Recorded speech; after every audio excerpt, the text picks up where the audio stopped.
Hey everybody, Chris here. Will the new Dogecoin ETF boost its price? We're going to talk about that in this video. Please be sure to subscribe to my channel, hit that little notification bell too. You can be notified when new videos come out, as well as when I do live streams. My next live stream will be Friday afternoon, so be sure you're subscribed, you've got your notifications on, so you don't miss a live stream, because I may throw in some extra live streams besides the normal Monday, Wednesday, and Friday that I'm currently doing, because you never know about Doge. But it's not Dogecoin trading by itself. Dogecoin does rely often on the rest of the crypto market and how it's doing. If Bitcoin's going down, Doge is most likely going down as well. But when Bitcoin turns around and goes up, Doge is up as well. So it does tend to follow the market. However, there are times when Doge does something on its own. So that's why we stay tuned and we stay ready with Dogecoin. But right now, there's a lot going on, a lot of uncertainty as well. So let's get into it. Let me show you the charts and the news. I'll show you what I'm looking at. We start here with the current Dogecoin chart. We're just over 12.5 cents. It's right where we were yesterday. We were at the same location for Doge as I did my video yesterday. Bitcoin, however, Bitcoin was at 90K. Now it's at 89K. So Doge outperforming Bitcoin a little bit over the day. Maybe the ETF helped keep Dogecoin's price up a little bit. That would be awesome. We did have gold again yesterday, hitting a new all-time high of $4,967, getting close to $5,000. That is the target. And I don't have any doubt that gold is going to see that price. And then we have silver hit a new all-time high early this morning. That's right. Early this morning at $99.40. So that $100 target for silver is most likely going to hit too. And that is going to be a big thing. What do the precious metals do when they hit those target numbers? Are they going to bounce off and then have a big sell-off? Or is that going to become new support and the metals are going to go higher? We're going to be watching that as well. Total crypto market cap is still under $3 trillion. There is no momentum in crypto right now. It's just, there's no momentum.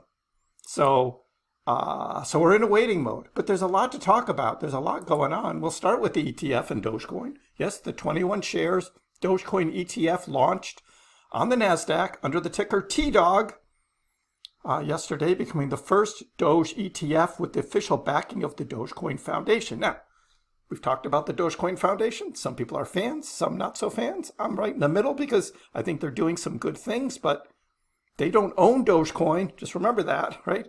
They don't own Dogecoin.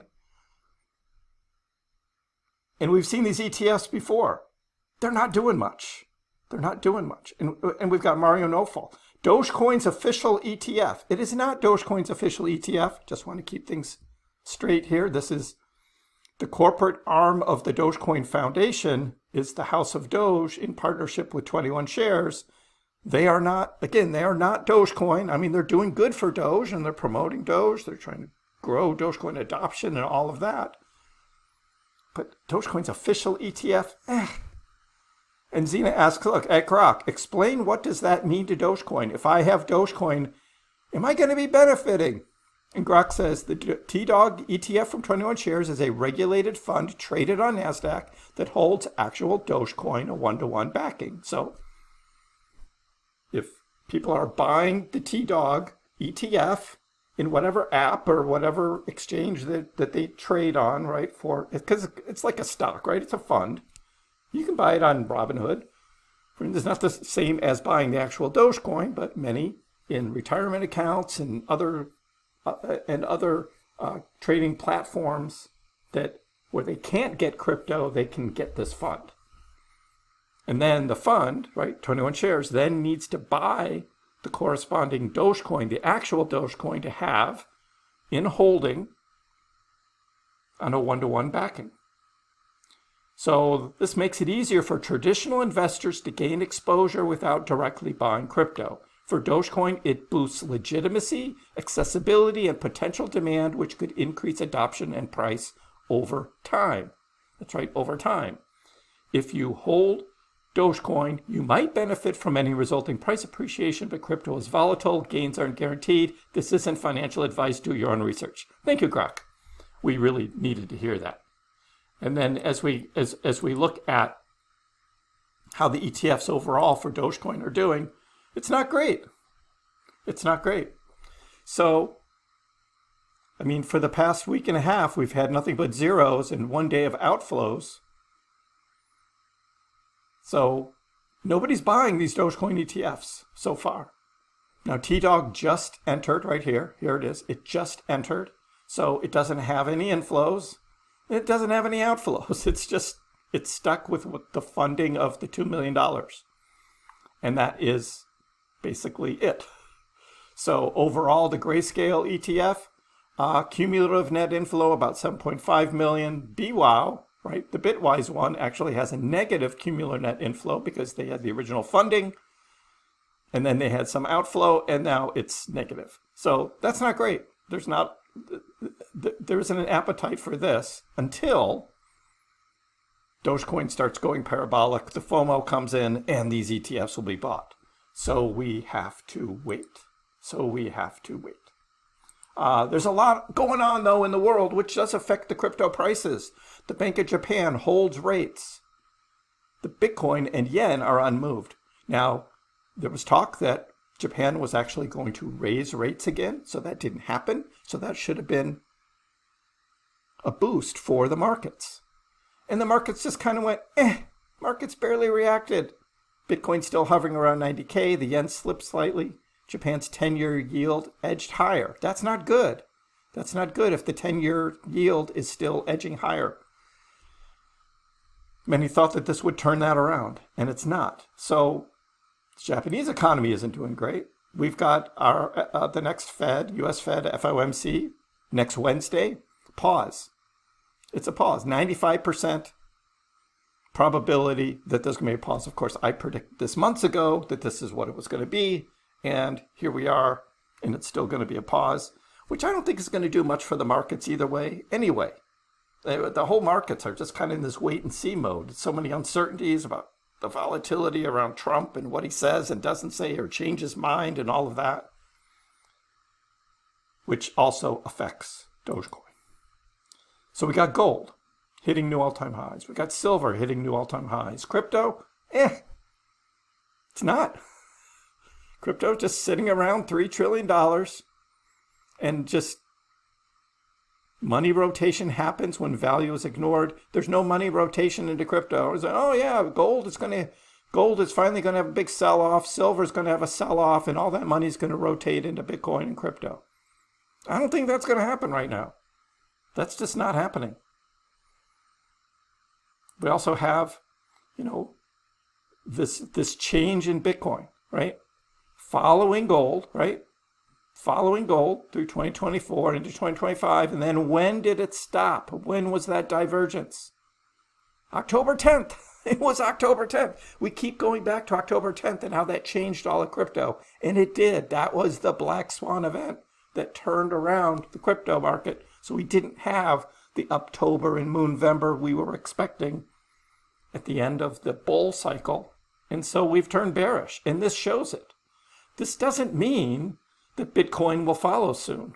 Like Vivek says, of course he's a perma-bull, right? Bitcoin perma-bull. No, that's not what's happening. It's like we had the big pullback, the fear of everything that happened on October 10th and the takeover of the market with the market makers and exchanges, just killing the leverage traders here. And there's no reason to say that that's going to change. We got the Russell 2000, right? Big cup and handle here. This is a multi-year cup and handle, and then a breakout. That is a classic cup and handle, right?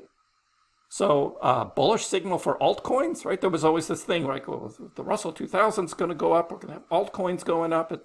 They're in parallel. No, that's not happening either. We have a few altcoins that have run, and I'll show you one of those in a minute, that we thought was going to be the big thing, right? And it's turned out not to be. So we got that coming. But I'm happy with the Russell going up to new all-time highs because I have like half of my 401k plan is in Russell. So my retirement account is doing well. That allows me to have more flexibility in what I trade on my personal account, because I have that behind me, between Vanguard and Russell, those accounts are just doing great. But this is interesting. This is the Russell versus the price of Dogecoin. And so the Russell 2000 trading, if we go all the way back to 2018, there was a resistance line here. The Russell bounced off twice before finally breaking through. And when? Well, that was late 2020 into early 2021. Russell 2000 broke through that resistance line and Doge went crazy early 2021. Now, we created a new resistance line in the Russell, first test, second test, and now we have the breakout. And here's Doge right here. Is Doge going to follow 2021? These are different times. They're different times. It's nice for Kev Capital to put this chart together, but that doesn't mean that this is going to go crazy again. Again, Russell has been driven upward since the big tariff pullback, right? And then we had Doge moving up through the summer. We were very confident going into October that this was going to continue up for Doge. We were going to have an Uptober and a Moonvember, and then we had the October 10th crash, and that just changed all of crypto, leading into what I think is a bear market. And even most recently, an insider Bitcoin whale is down over $100 million on his long position in just 4 days. So you get these insiders, right? They think they know what the market is going to do, but the market makers are in control, not the traders. That's what I've been saying. So this insider Bitcoin whale puts in this long leverage trade, and they're down big. And this will get flushed. And it'll be, if he doesn't close his position, if he can, for a loss, he's going to lose it all. Because we're going to have another dip. We're going to have another flash crash or something that's going to wipe out more leverage. That is how the market is moving. Bitcoin census, this is what I was talking about 2 months ago. 2 months ago, I drew this, right? Bitcoin census is drawing it now. But I did this 2 months ago. If you remember, a relief rally and then lower, bear market. So, just like 2022, we had a relief rally, bear market. I drew the same thing. So Bitcoin is mirroring the 2022 structure, relief rally within a rising channel, followed by a major breakdown. Rejection from mid-channel resistance. Didn't quite make it there to 101, 102. That would be the 50-week moving average. Made it to 98. I was most recently predicting 100K, that it would touch it, and it didn't. It only hit 98. This would be true bear market. No, it's not going to go straight down like that. And we don't know. 2022 had its own black swan events. If you remember Luna, like the Luna crash and Celsius and Voyager and eventually FTX, right? That was that whole mess of 2022. I don't know if we're going to have any big crypto-specific black swans like that. We already had the big October 10th flash crash, which turned this whole market around. But I'm still thinking this is going to happen, and it's why I'm not buying any crypto, and I'm waiting for the summer, probably end of summer, and we'll see where we are. But this is my outlook as well. And I'm sorry, I would love to be bullish, but... And here's Tiny Crypto saying, look, Bitcoin, shift in volatility. Since the cycle low, BTC volatility followed a clear pattern, squeeze upside, squeeze upside. This sequence defined the bullish phase. However, the latest volatility squeeze, resolved to the downside. So we had the squeeze, up, then we had the squeeze, but it went down. Why? Again, October 10th. It all points back to October 10th that turned the entire market around. But that doesn't stop Trader Allen from posting these, right? He does his little patterns, and he's, of course, comparing this back to 2021 and 2017. We're past 2025 when this would have happened, and we would have had this pattern should have been back here in 2025, and it didn't. That changed the market. You can't compare 2026 now to like late 2020, early 2021. Now, could Dogecoin go on a big run? Could there be some catalyst specific for Dogecoin? Sure, we could see that, but I don't see this happening anytime soon. Unfortunately, no. And then we got Ali as well, right? Dogecoin tends to respect wedge structures, and a breakout from this one could be powerful. I like Ali's language on a lot of these. Now, he's not saying any specific predictions. He says could be, might, like he uses all those words. And he's predicting like $1.10 Doge for the summer. And again, this is all going to be Dogecoin specific catalyst because Bitcoin isn't going to go on a huge run like that. Bitcoin's not going to do a 10x. So that's what we have. Now we have X money still out there as the big catalyst potential, right? And it's interesting. It's not X money that's hiring, right? It's actually XAI. So this was news to me. I didn't get this. For all the folks from Brex HQ, let me know if you want to work for XAI. We are working to build X money. So that's interesting that Elon has put this on the XAI team to support X in building out X money. Very, very interesting. So now, fiat money first and then Doge. I mean, Doge tipping does a great thing, right? The meme, right? X money with Dogecoin, that would be awesome. Again, I think we're going to start here and we'll see how that goes. But even if X money starts, that would be awesome. And Dogecoin would probably spike up a bit in price because of the anticipation that one day Dogecoin may be on it. But if they're just posting this now and they're asking for people who want to work with XAI, right? DM me the work you've done. I was like, shouldn't they already be beyond this? They already have a team. Shouldn't they already be almost done with this? Now, what else is going on, right? Here's Michael Vanderpop. Terrible market conditions are usually the best time to accumulate positions. This is Arbitrum. Look at this Arbitrum chart. It's like, it's all-time lows except for the October 10th flash crash. We even have many other alts, right, that are even lower than the October 10th flash crash. But this is how most alt charts look. This is bearish as can be. Now you can start scooping up, right? Some of these alts at all-time low positions or close to. I'm waiting. That's me. I'm just waiting. I'm not buying Arbitrum here. I'll wait. SWE coming back down. I'll wait. I want to see how this plays out. I'm just, if this is truly a bear market, I'm willing to wait and see how this plays out. Now, remember ZEC, right? Zcash. Right? Remember Zcash going up and it was near $700 and I was just like, I wouldn't be buying this here. It's cut in half since then.